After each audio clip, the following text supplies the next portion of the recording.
Hello everyone, I hope आप लोग स्वस्थ होंगे, मस्त होंगे, पढ़ाई कर रहे होंगे।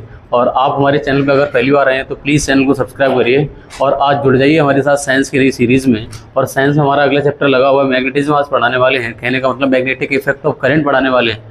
और इससे पीछे की क्लास में बहुत सारी हो रखी हैं। आप हमारे चैनल पर जाके प्ले लिस्ट से वॉच कर सकते हैं सभी वीडियो को, और आप हमारे साथ यहाँ तक आ सकते हैं। कंटेंट हमारा ये प्रैक्टिस प्लस थ्योरी का कंप्लीट बैच चल रहा है। प्रैक्टिस भी साथ साथ चल रही है और थ्योरी भी साथ साथ चल रही है। सभी क्वेश्चन आपके कवर हो रहे होंगे। प्लस और प्रैक्टिस के लिए मैंने पीडीएफ भी डाल रखी है, तो इसकी वीडियो हमारे टेलीग्राम चैनल पर मिल जाएगी, जो कि हम बार बार इसकी लिंक भी हम ग्रुप में डाल देंगे, डिस्क्रिप्शन में डाल देंगे, वहाँ से आप ज्वाइन कर सकते हैं। आ जाइए शुरू करते हैं बिना देरी किए। आज हमारा चैप्टर रहेगा मैग्नेटिज्म। बहुत इंपॉर्टेंट चैप्टर परीक्षा की दृष्टि से। और आओ शुरू करते हैं मेरे भाई। देखो, इसमें आप मैग्नेटिज्म की बात करोगे, बड़े आराम से पढ़ेंगे, बहुत धीरे धीरे पढ़ेंगे, हर एक बच्चे को समझ में आएगा, इस बात की गारंटी लेते हैं हम।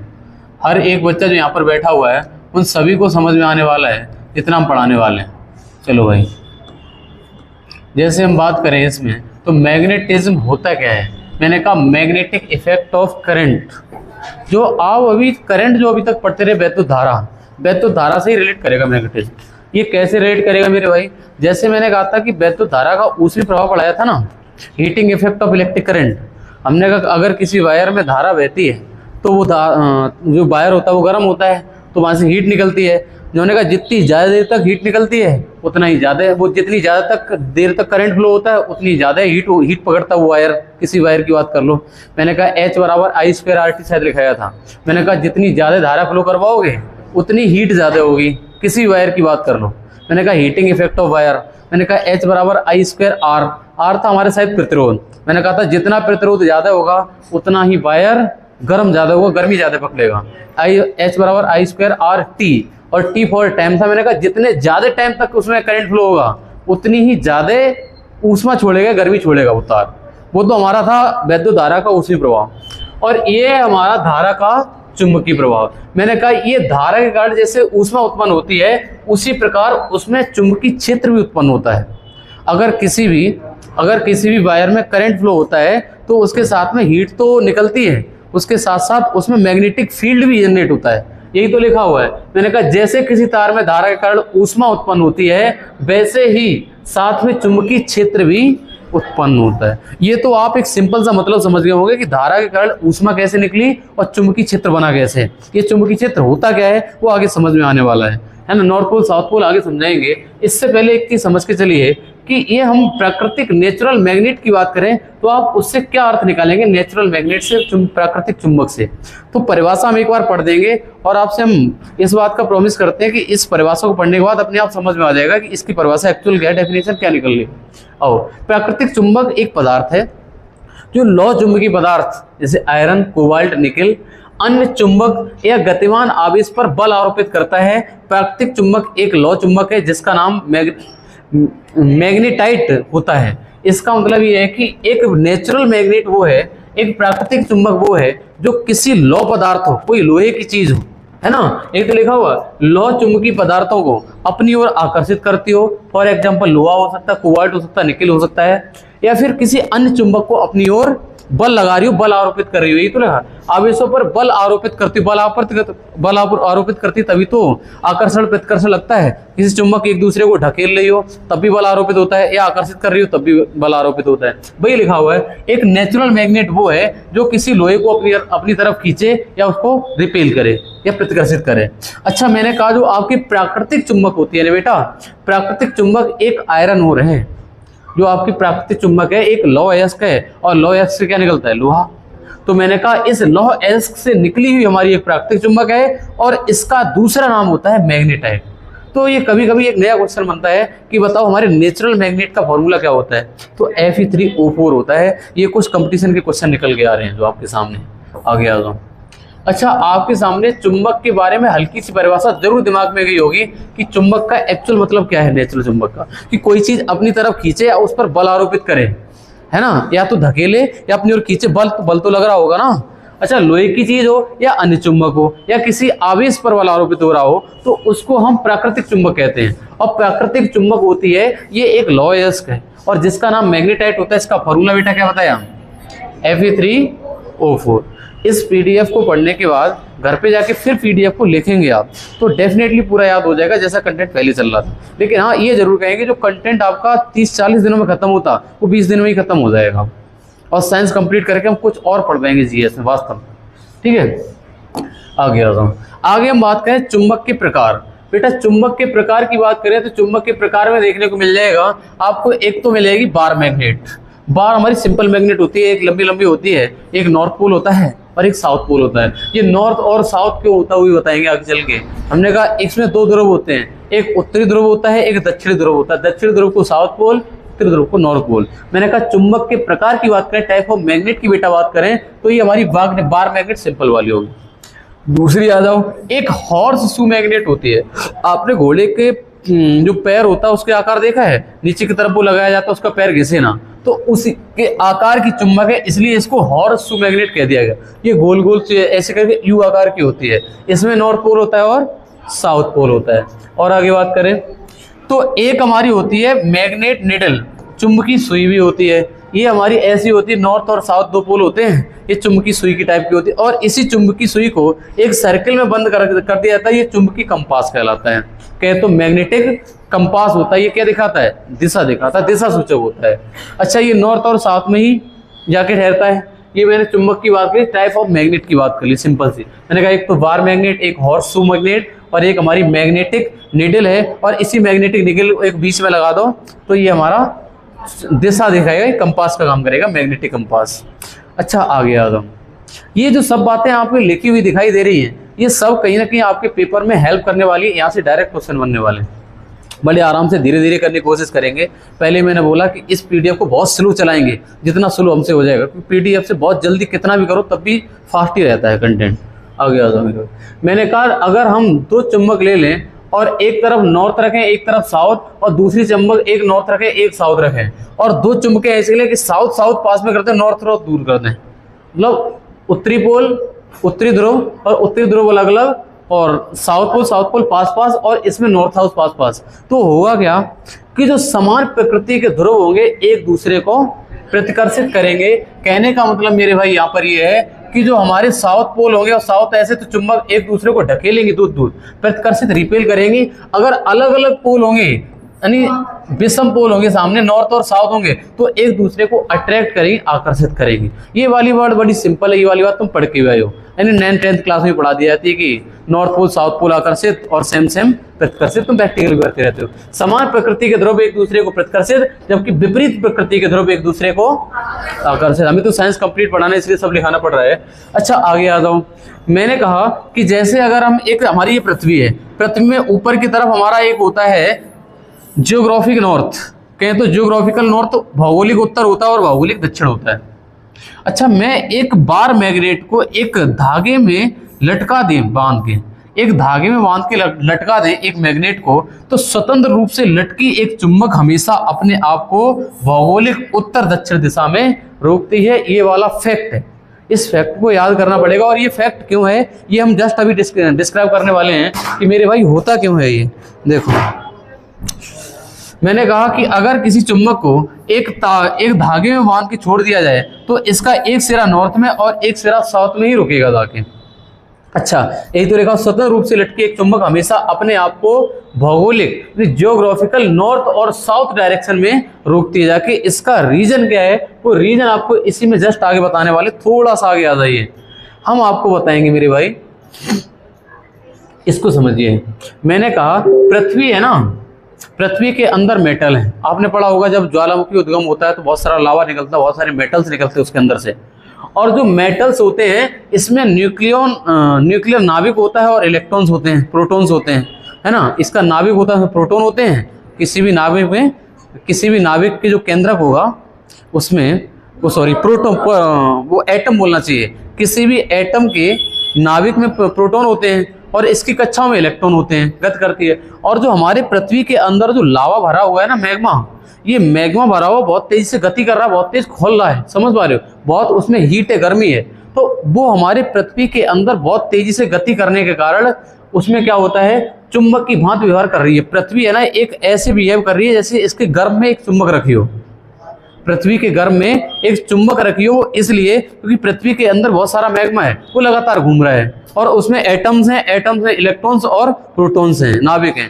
उसकी वजह से पृथ्वी हमारी एक मैग्नेट की तरह व्यवहार करती है। जब किसी हम चुंबक को एक धागे से लटका देते हैं तो नॉर्थ और साउथ पोल में रुकने का मतलब यही है कि आप कहेंगे कि सर नॉर्थ पोल किसकी तरफ जाएगा, साउथ पोल की तरफ। अगर चिपकेगा तो अपोजिट वाला ही चिपकता है, मैंने कहा साउथ जाएगा नॉर्थ की तरफ, तो हमारे चुंबक का जो नॉर्थ पोल होता है वो साउथ की तरफ जाता है और साउथ वाला नॉर्थ की तरफ। मैंने इसी को यहाँ पर समझाने की कोशिश करी है। मैंने कहा ये देखो, मैंने कहा ये पृथ्वी है, ये हमारा भौगोलिक उत्तर है, ये हमारा भौगोलिक दक्षिण है। और अगर हमारी ये चुंबक है साउथ और नॉर्थ है, अगर साउथ और नॉर्थ पोल है तो नॉर्थ पोल किसकी तरफ जाएगा, साउथ पोल की तरफ, और साउथ पोल जाएगा किसकी तरफ, नॉर्थ पोल, क्योंकि एक दूसरे को अट्रैक्ट करते हैं, आकर्षित करते हैं। तो मैंने कहा ये नॉर्थ और साउथ पोल, यहां से इसके नाम पढ़े हैं, नॉर्थ और साउथ पोल। एक सेकंड,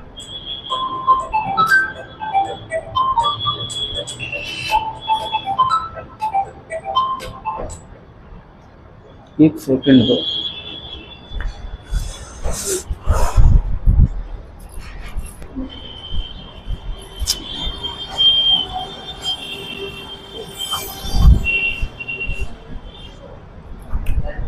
चलो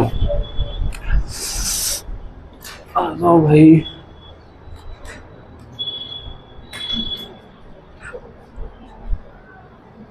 चलो, मैंने कहा कि हमारे जो पृथ्वी होती है इसमें उत्तरी और दक्षिणी, हमारे भौगोलिक उत्तर होता है, भौगोलिक दक्षिण। मैंने कहा इसलिए ऊपर की तरफ जाएगा साउथ पोल और नॉर्थ पोल। जो चुंबक रुकेगी जाके हमारे भौगोलिक उत्तर और भौगोलिक दक्षिण के बीच में जो बेटा एंगल बनना होगा ना, ये वाला एंगल आपका 11 डिग्री बनना होगा, 11.5 डिग्री, शायद आपको लिखा हुआ दिखाई दे रहा होगा।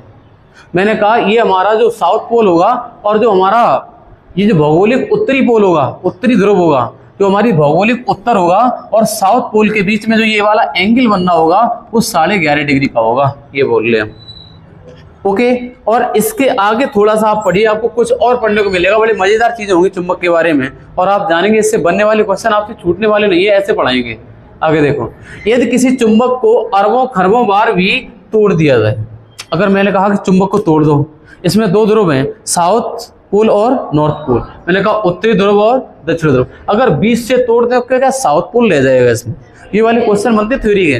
तो मैंने कहा यदि किसी चुंबक को अरबों खरबों बार भी तोड़ दिया जाए तब भी इसके प्रत्येक हिस्से के पास दोनों ध्रुव होंगे, यानी नॉर्थ पोल और साउथ पोल दोनों होंगे। आगे एक ध्रुव का कोई अस्तित्व नहीं होता, मतलब ऐसा नहीं हो सकता है एक चुंबक में सिर्फ नॉर्थ पोल हो, ऐसा कदापि नहीं हो सकता है। ये वाली बात समझ में आ गई है।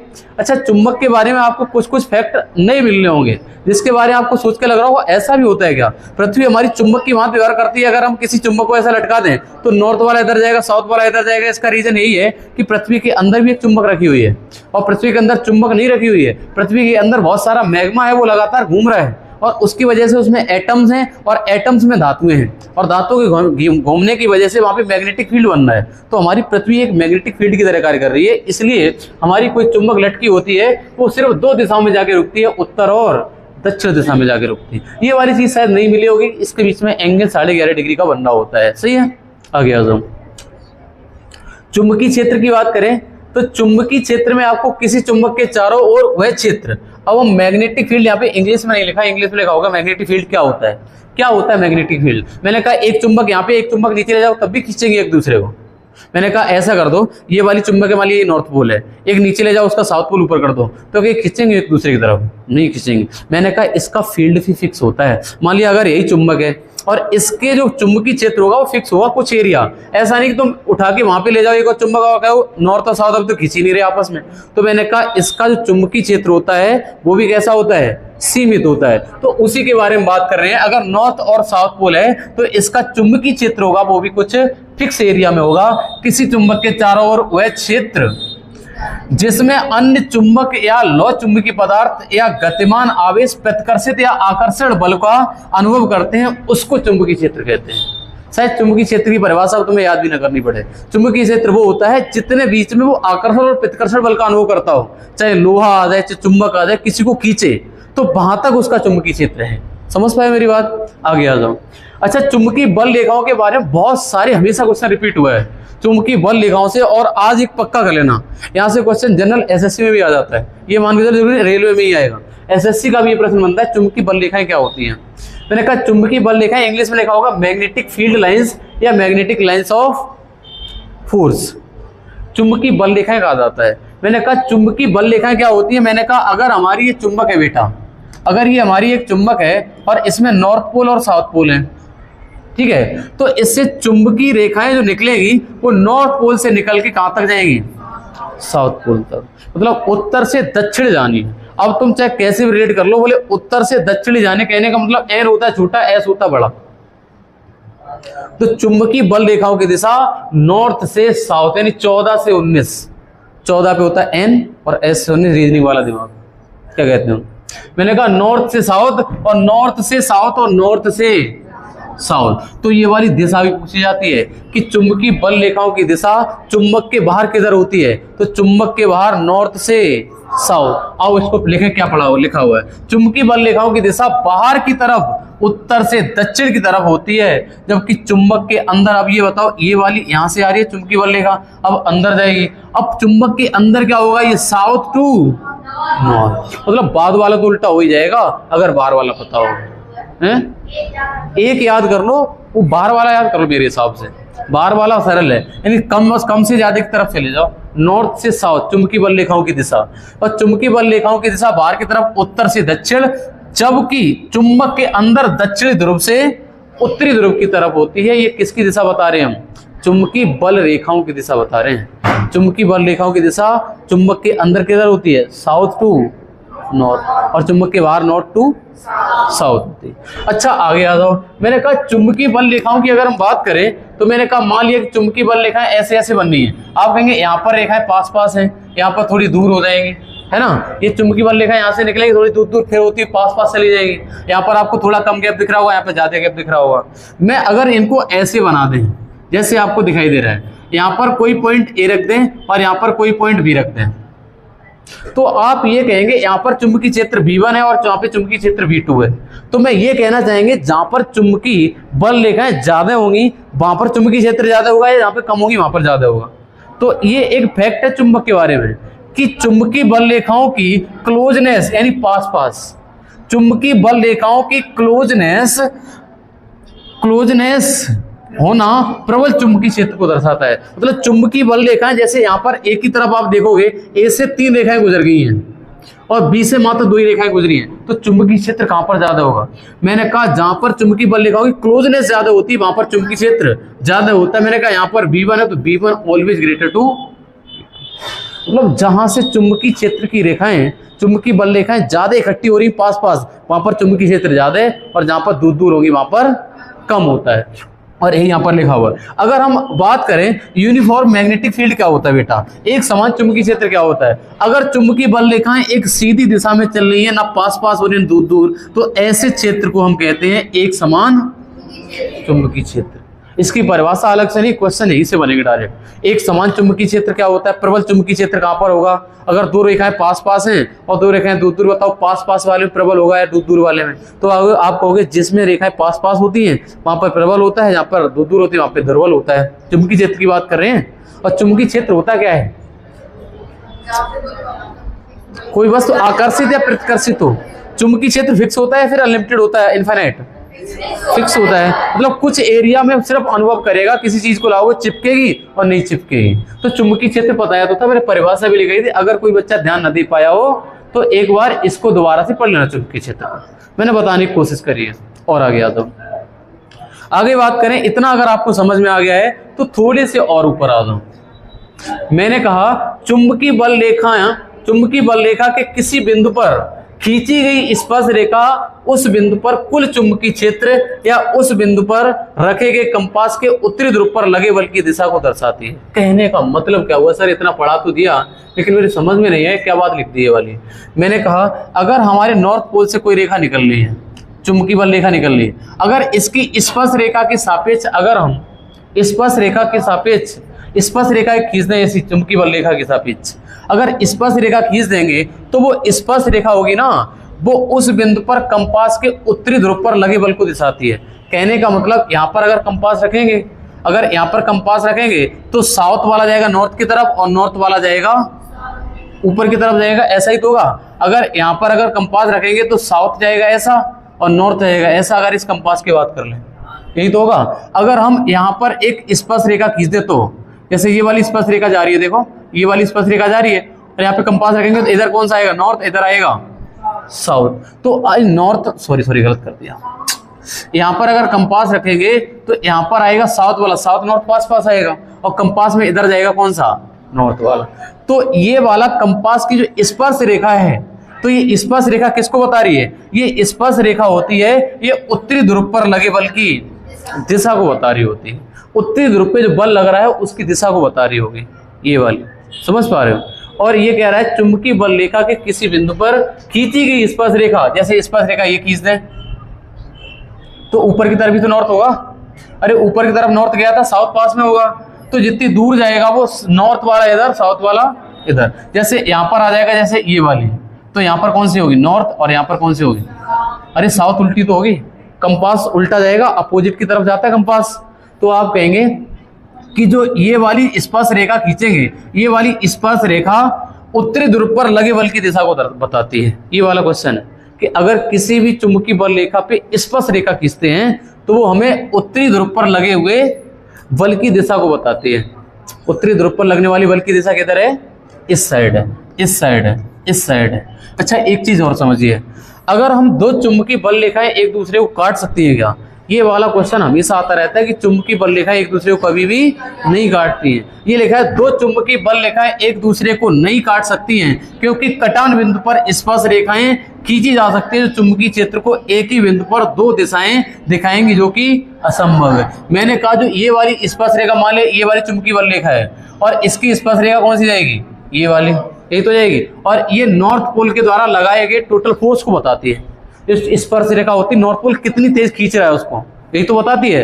मैंने कहा नॉर्थ पोल की दिशा को बताती है। अगर हम दो स्पर्श रेखाओं को काट देंगे, दो चुंबकीय बल रेखाओं को काट देंगे तो यहाँ से एक स्पर्श रेखा और बन जाएगी। तो हमने कहा दो क्या बोला है, जो कि दो दिशाएं दिखाएगी, जो कि असंभव है। दो दिशा नहीं हो सकती, चुंबकीय क्षेत्र की एक ही दिशा होती है, ठीक है। और ये वाली बात को हमेशा याद रखना, ये वाला हमारा नोट भी लिखा है मैंने कहा इसको हमेशा ऐसे याद रखना, दो चुंबकीय बल रेखाएं एक दूसरे को कभी नहीं खींची जा सकती हैं क्योंकि चुंबकीय क्षेत्र की एक ही बिंदु पर दो दिशाएं दिखाएंगी, जो कि असंभव है। अच्छा आपके सामने एक क्वेश्चन ला रहे हैं, इस क्वेश्चन को करके दिखाना कि आप इस वाले प्रश्न को कर पाएंगे जो अभी तक पढ़ा है। देखो शायद ये वाला प्रश्न सभी बच्चों को दिख रहा होगा, एक बार प्रयास करिए कौन सा वाला गलत है, असत्य वाला बताना है।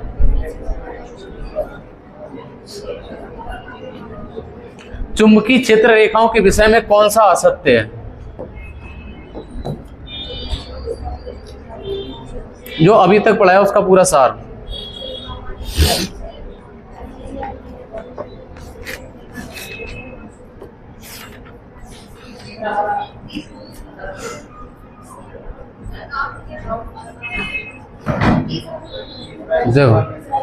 ये कहा जा रहा कौन सा असत्य है। पहला है उस बिंदु पर परिणामी चुंबकीय क्षेत्र रेखा के किसी बिंदु पर खींची गई स्पर्श रेखा उस बिंदु पर परिणामी चुंबकीय क्षेत्र बी की दिशा को बताता है ना, ये तो भी बताया मैंने कहा अगर कोई चुंबक है ऐसे करके नॉर्थ और साउथ पोल है, यहाँ से कोई रेखा निकली है और इसके स्पर्श रेखा अगर खींच दें, अगर इसकी स्पर्श रेखा ये खींचेगी ना, और ये वाले कुल चुंबकीय क्षेत्र और नॉर्थ पोल के द्वारा लगाए गए कुल बल को दिखाता है ना, ये तो बात बता रहे थे हम। स्पर्श रेखा यहाँ पर ऐसी तो खींचेगी, यहाँ पर स्पर्श रेखा ऐसी तो खींचेगी, ये क्या दिखाता है, कुल चुंबकीय क्षेत्र और नॉर्थ पोल के द्वारा लगाए गए कुल बल की दिशा को दिखाता है। मैंने कहा पहला वाला तो सही है। चुंबकीय क्षेत्र रेखाएं उत्तरी ध्रुव से प्रारंभ होती दक्षिण ध्रुव पे समाप्त होती हैं। मैंने कहा ये वाला कदापि नहीं होता, यहाँ पर लिख लेना, एक बार नोट करके भी बताने वाले हैं। ये नॉर्थ पोल से निकलती है और साउथ पोल पे अंदर से जाती हुई ऐसे चक्कर लगा रही होती है, कभी खत्म नहीं होती है। ये लिखा हुआ है कि चुंबकीय क्षेत्र रेखा उत्तरी ध्रुव से प्रारंभ होती है दक्षिण ध्रुव पे समाप्त नहीं होती है। ऐसा हो सकता है कभी किताब में लिखा मिल जाए, लेकिन वो गलत है। अगला पॉइंट, तीसरा, क्षेत्र के लंबवत रखे गए तल के प्रति इकाई क्षेत्रफल में जितने अधिक क्षेत्र रेखाएं गुजरती हैं उसमें उतनी ही उस स्थान में चुंबकीय क्षेत्र V का परिमाण होता है। कहना चाह रहा है अगर ऐसे ऐसे हो रही हैं तो ये कहना चाह रहा है यहाँ पर चुंबकीय क्षेत्र ज्यादा है, यहाँ पर चुंबकीय क्षेत्र का, ये बताया था ना कि क्षेत्र के लंबवत रखे गए तल क्षेत्र के लंबवत रखे गए तल इकाई क्षेत्रफल में जितनी अधिक क्षेत्र रेखाएं गुजरती हैं उतना ही वहां पर क्या होता है, उतना ही अधिक चुंबकीय क्षेत्र B का परिमाण होता है। ये सही तो है। अगला, चुंबकीय क्षेत्र रेखाएं एक दूसरे को काटती नहीं है, ये भी सही है। गलत कौन सा था, दूसरा वाला। आओ देखो, मैंने लिखा अर्थात, नोट कर लो, चुंबकीय बल रेखाएं बंद वक्र, इसका मतलब कभी खत्म नहीं होती। इस साइंस की क्लास को करने में 1 घंटा लग जाता था। इतनी साइंस की क्लास आपने 3 पेज पढ़े हैं और 3 पेज को करने में 1 घंटा लगता था। ये क्लास हमें लगता है 20-30 मिनट में खत्म हो गई होगी। इस क्लास को यहीं पर रोक लेते हैं, कल की क्लास में दोबारा जुड़ेंगे साइंस के साथ। अब हम अगला सब्जेक्ट पढ़ते हैं। ओके।